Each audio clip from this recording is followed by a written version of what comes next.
estamos, ¿eh?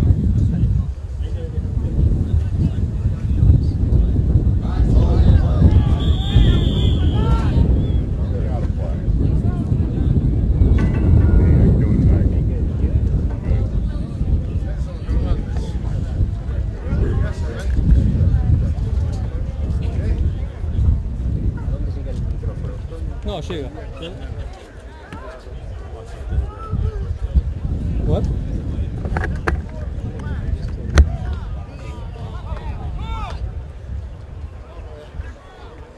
Be careful.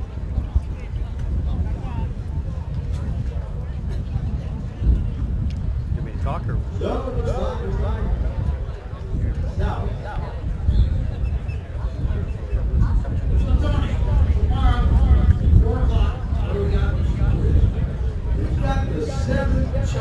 How are you? Oh, llamalo de chino. The losers have divided drinks.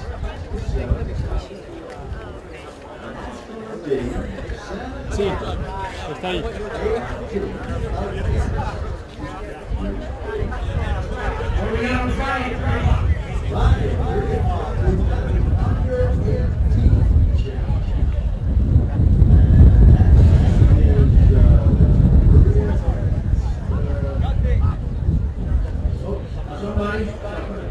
Here goes Baku shot it up, it's a score. It's now 4-0. And then on Saturday at 4 o'clock, right, Lazy D against Piaget for the United States Polo Association. Then on Sunday, finals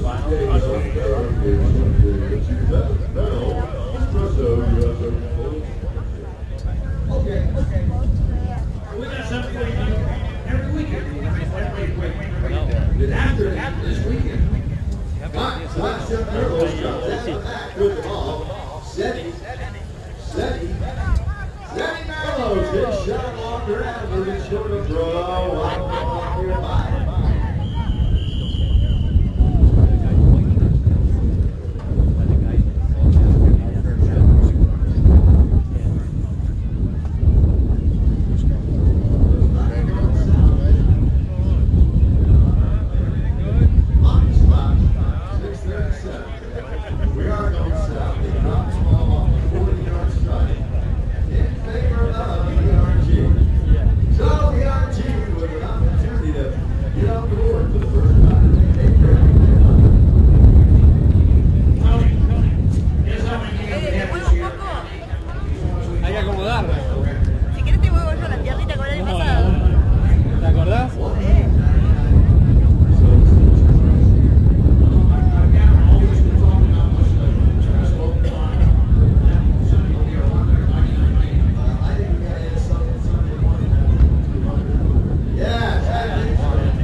Turns it around. Baku shot over to his number 3. Labrita down the corner. Labrita puts the man on his hip. And gets the ball over to Yes. Still got the lane. Going goal is Joe Merlos. Agustin. Merlos. Mike Zacara has finished. With a last shot, it's Mike's first goal. But we had a whistle.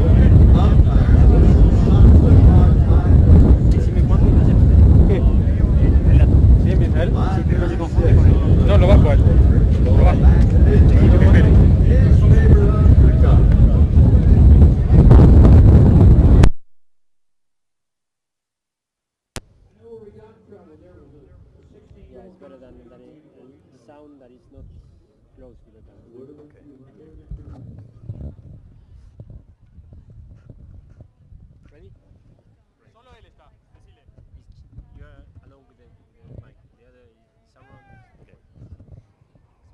Picking up the action in this second semifinal of the afternoon, it's Zakara in the black, ERG in the orange. 5 minutes and 30 seconds to go. We're in the second period. It's 4-1 in favor of Zakara.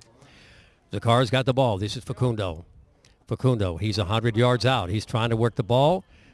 Comes together with Merlos there. Boy, that ignites the whistles, and the umpires blow the whistle to stop the clock, and we've got a foul.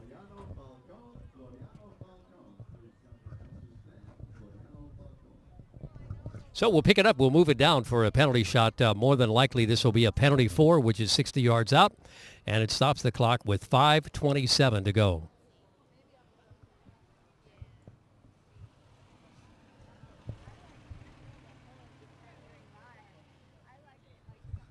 Zakara with a spectacular performance last Sunday in their win in order to get here to the finals today, or the semifinals today. A win today, of course, would put them in with Lechuza.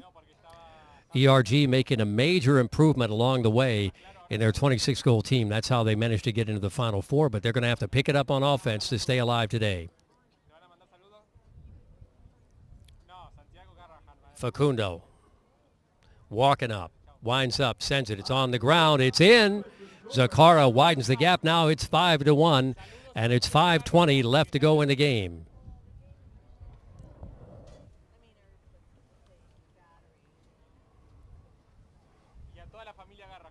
We'll bring it back to midfield now, and we'll throw it in.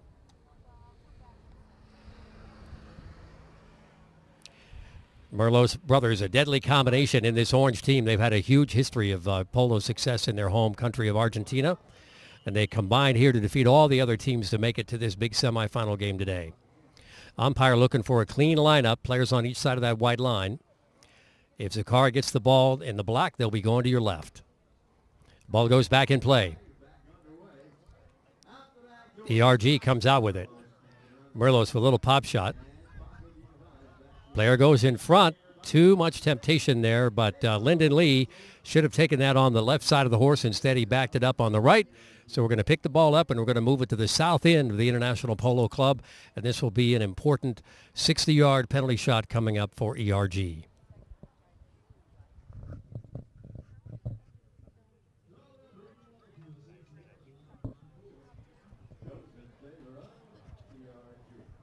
Special hello to everybody in Argentina watching, especially the Garahan family.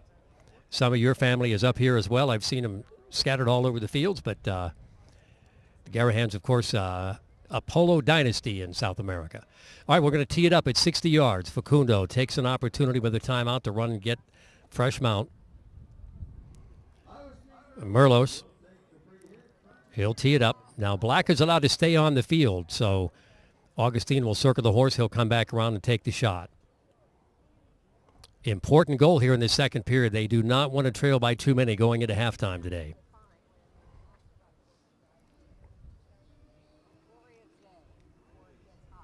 Augustine taking his time.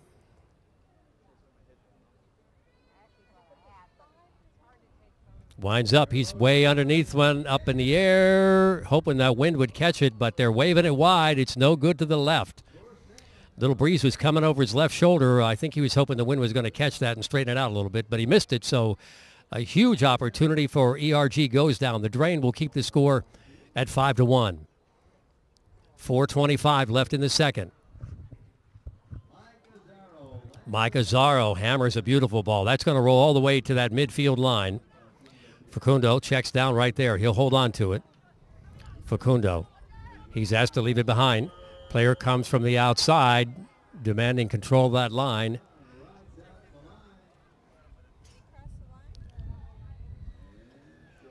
And we're going to pick it up and go back the other way. That was going to be a foul on Black.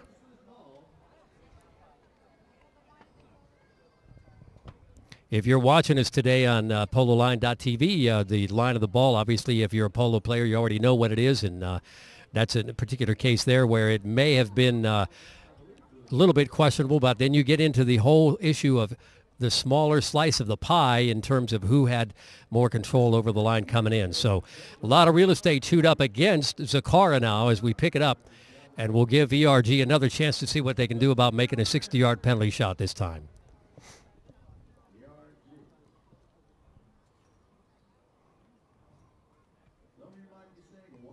Clock is stopped at 4:09. Winner today goes to see Lechuza Sunday afternoon here at the International Polo Club for the Nespresso U.S. Open Polo Championship.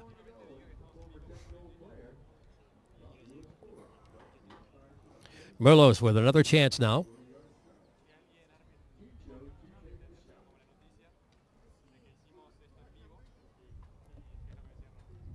Tincho winds up on a one hopper. They connect in front, but not enough. It had momentum to go on in. It came off the stick of Facundo, but it's a hard line drive. It goes in, and ERG gets on the board. 5-2 now with 4 minutes left.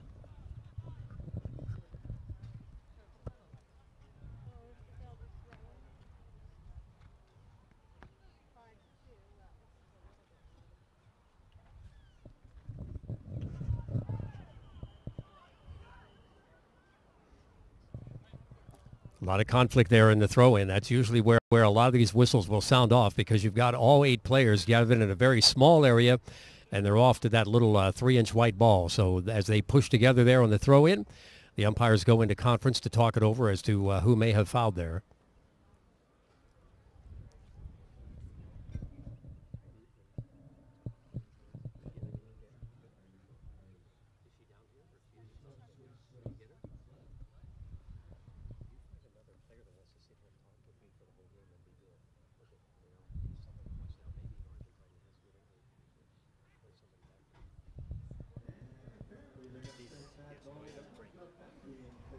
Okay, after a conference, they go to the third man, and he's got some extra support up there. International Polo Club actually puts 5 officials out to watch the game. 3 of them are up top. They're placed at 60 yards at each end, and then, of course, the third man is located in the center. So they can review the play there, and they can talk it over on the two-way radio and figure out what happened. But clearly, Zakara has fouled, so they'll back up to defend. ERG with another chance. If they can score on this, this will definitely help them close the gap a little bit.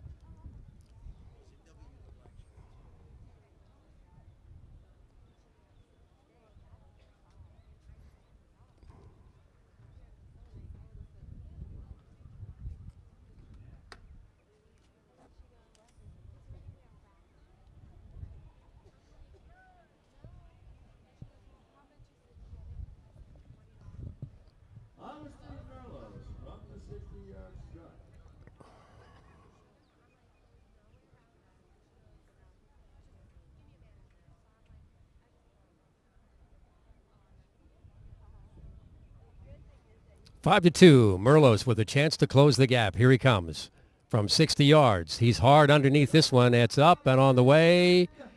And the flagger says, yeah, it's a goal. So that will close the gap and bring him back to life. ERG now within 2 at the 3:30 mark. We're midway through this second period.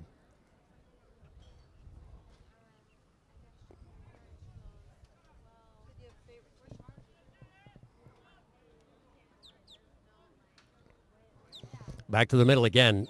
Orange will go to your right if they can get the ball. It looks like they're going to have a handle on it. Sebastian with a short little back shot.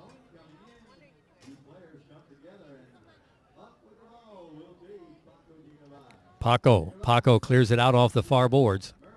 Merlos with a little reach on the near side, trying to center it up. Paco. Oh, and he just missed that wide to the right post. A good call there, but nice pass. Paco had a chance, but he just pushed it a little bit far to the right. That would have made a huge difference. We'll keep it at 5-3 in favor of the Black Zakara team. 2:30 to go in the second period.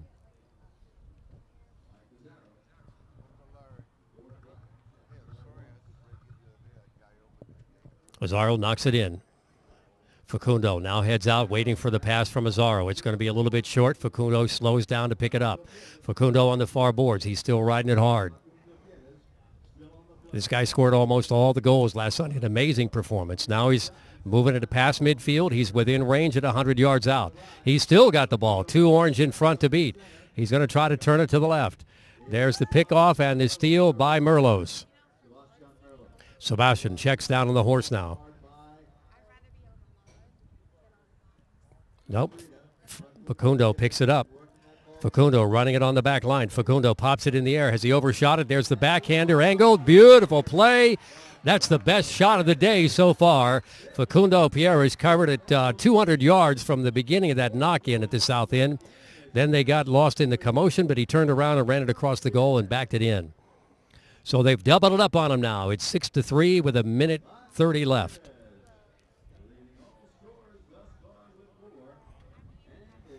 Four out of the 6 goals off the mound of Facundo so far this afternoon.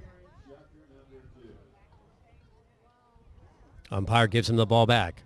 Kicks out to the right. Merlos, a little short shot over toward the far boards. Augustine Merlos, he's on a fast pony. Is he going to catch it?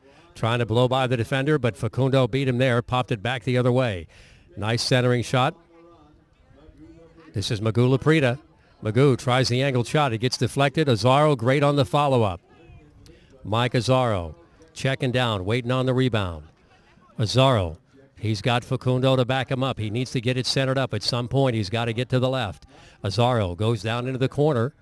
Azzaro trying to find room to wind it up and hit it hard. And it's deflected, and it's out of the way.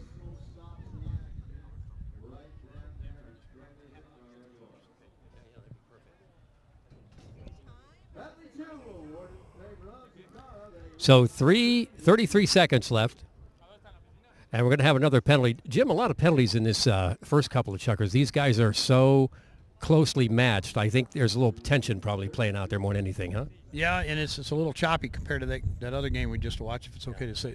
That was a classic game, and this little bit of ball control, and it looks like they're trying to make things look like things that aren't really there, I guess. I don't know how to say that. Yeah, but that last game was probably the game of the season, don't you think? I mean, it was great open polo. The score was tight all the way. Yeah, there was a couple Sunday that way. The Orchard Hill, Lechusa game was good. The last game, Coke Zakara. But this one, you're right, it's a different kind of game. Yeah, it was so open.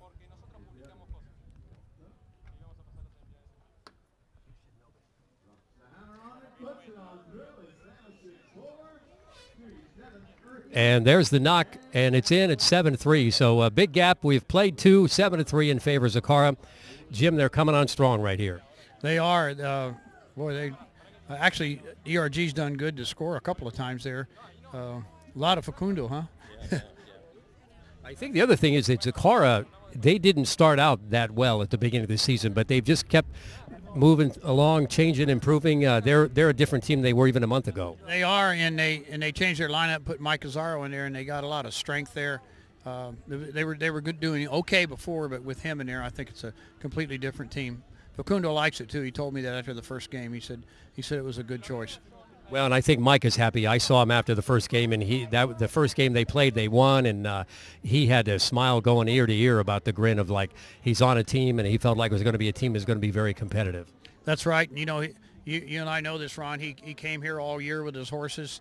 He lost a chance to play with Crab Orchard when that team went away, and he hung in there, kept his horses fit, practiced, and just waited for his chance, and he got it. We have Jimmy Newman with us, who's the polo manager here at International Polo Club, and it's been a long season, but it's been good. I mean, it seems like it just started a few weeks ago. It has. It's been like one long weekend, and people are now walking by me, my out-of-town friends that are here, like Dick Remus and I, just say, oh, man, I bet you'll be glad when this is over. I'll tell you what, Ron, I wish it would keep going. We've had our ups and downs. We've had 3 or 4 different issues. We've got through them. Right now the fields are growing in good. The polo's great. I mean, this is so good. I wish it would keep going. Well, we had a chance to talk to Ray Mooney in the first game, and he was so thrilled with the warm weather we had this year. I mean, that you know how that is. The last 2 winters before that, these fields turned brown just because it was freezing cold every night. Yeah, I think year before last we had like some nights in early March that were like 34 degrees, something like that. But it's been as you know, a warm winter everywhere, and it's been great. Another great thing, once you get to the Open and the end of the PGA Gold Cup, the games are spread out. And there for a while we were having 7 games a week, and we got back to Atacaro Eastfield from Valiente, so we had 7 fields. Back in February, one week we had 14 games and we had 6 fields. So, and as you say, the fields were dormant then, so now it's all coming together. Something tells me you were a chess player somewhere back in high school or something. Oh, no, I don't know. I just been listening to this same old thing for so long. What's your personal plans now? You going to head out to Wyoming for a little vacation in summer, or what are you going to be doing? I'll be out there in July and August with the Flying H Polo Club, and I might make one quick trip out there in May, but I'll probably be around here until then. We've got a lot of things to work on for next year, and looking forward to that. Looking forward to getting started on next year. And for those of you watching around the world and not necessarily familiar with American polo, Ski Johnston has a great facility in Wyoming, and that's what Jimmy was referring to as the Flying H. And Ski has been a guy that's given so much to polo over the years, hasn't he? He has. He really has. And his father played polo, and I believe his grandfather played a little bit. He's done some wonderful things. Now his grandson Will, as you know, is playing in the 20 goal with that Metal Tech team. They kind of come up through the farm system, the medium goal at IPC, and he's a great supporter. Ski is. The whole family is. What about Metal Tech? You think they'll ramp it up a little bit and try the 26 next winter, or is it too early to predict that? I don't know. I haven't heard that from them. I did hear from Circa that they may try the 26. You know, depending on what they get organized and horses, they might go for the 26. And they were a new team in our 20 this year. Of course, they play in Bridgehampton in the 20 goal. All right, Jimmy Newman with us here helping us out with the game. This is our second semifinal match of the day, and we're getting ready to go with third chucker. It's 7-3. Zakara, they came on really strong. They took a 3-0 lead in that first period. They haven't looked back. ERG's had a little bit of an opportunity to score some penalty shots, but they're going to have to really open it up on offense. Both teams a little bit clogged up here. Let's see what happens as we open up the third period. Umpire puts the ball back in play, and we are underway. Here's Merlos now. Tincho Merlos working it on the right side of the pony. There's his angled shot. Now he's giving up the line. He's going to have to come back on the left side. Good defensive play to cut it out of there. And a player swirls around way back on the outside, cutting off the other guy. So that'll stop the clock. Just a few seconds started into the third period here. Jimmy, the rule changes the USPA's made have really benefited the game. You think back a couple of years ago when we had all the play was slow. Players were riding around behind each other to back them up. The game has really opened up at this level now. Yeah, they have. They've taken the initiative and speeded the game up. The walking deal, if a guy goes walking speed and just taps the ball along slowly, they call that walking speed deal. They blow the whistle, throw the ball in. And the deal where a guy turns in front of another, and they finally cleaned that up. They're trying to make the game like that last one we were just talking about, like that Lachusett game. Yeah. All right, here's Merlos with the penalty shot, 60 yards. He's underneath it, up in the air on the money. They need to do that the rest of the game. That'll close the gap. It's 7-4 now. Favor Zakara.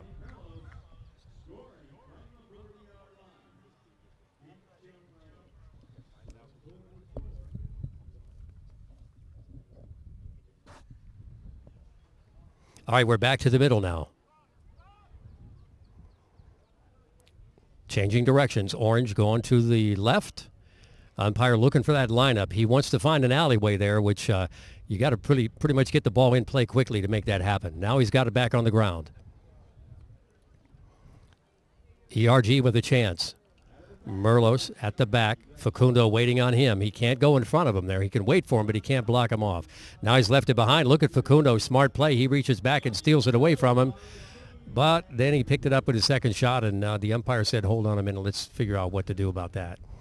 We're talking about the officiating. Jimmy, USPA has done a lot of things here to improve the game with this international exchange program. You got a couple of guys in. Are they Americanized yet?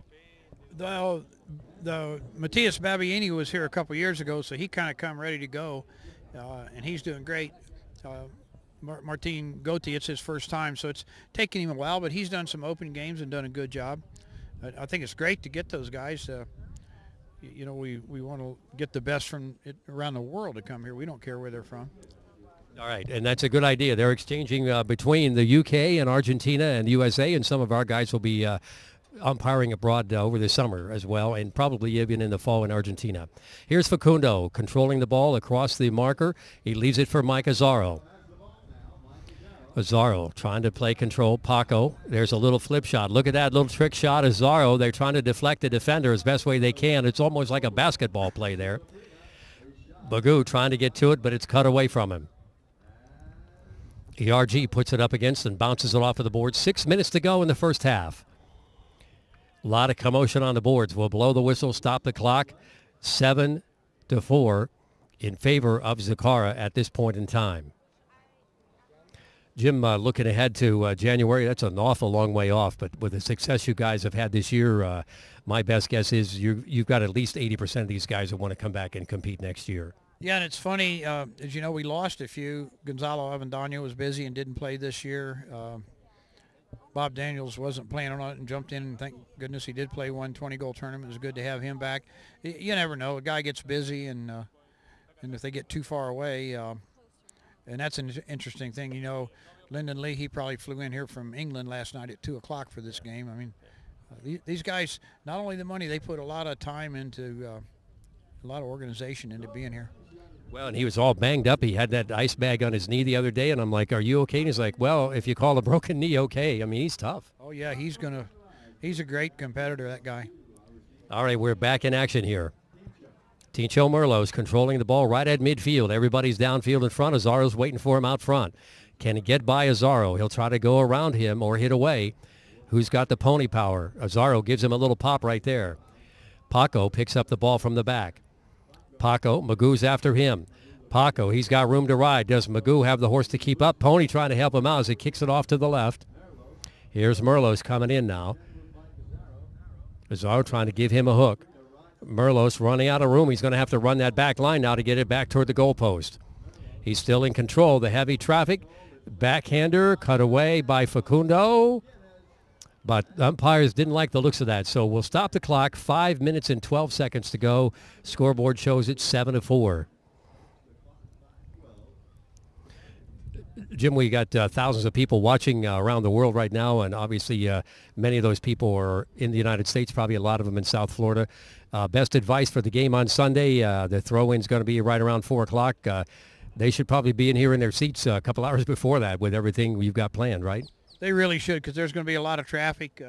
There'll be a lot of extra people from out of town, as you know, and plus there being new people don't know how to navigate the entrances here. I'd come really early. Well, you got a lot going on to entertain everybody, too, so that'll help a little bit. I understand John Walsh is going to fly a bomber or something overhead. I think he's going to drive a bungee jump out of a helicopter or something. We definitely want to be here early enough to see that.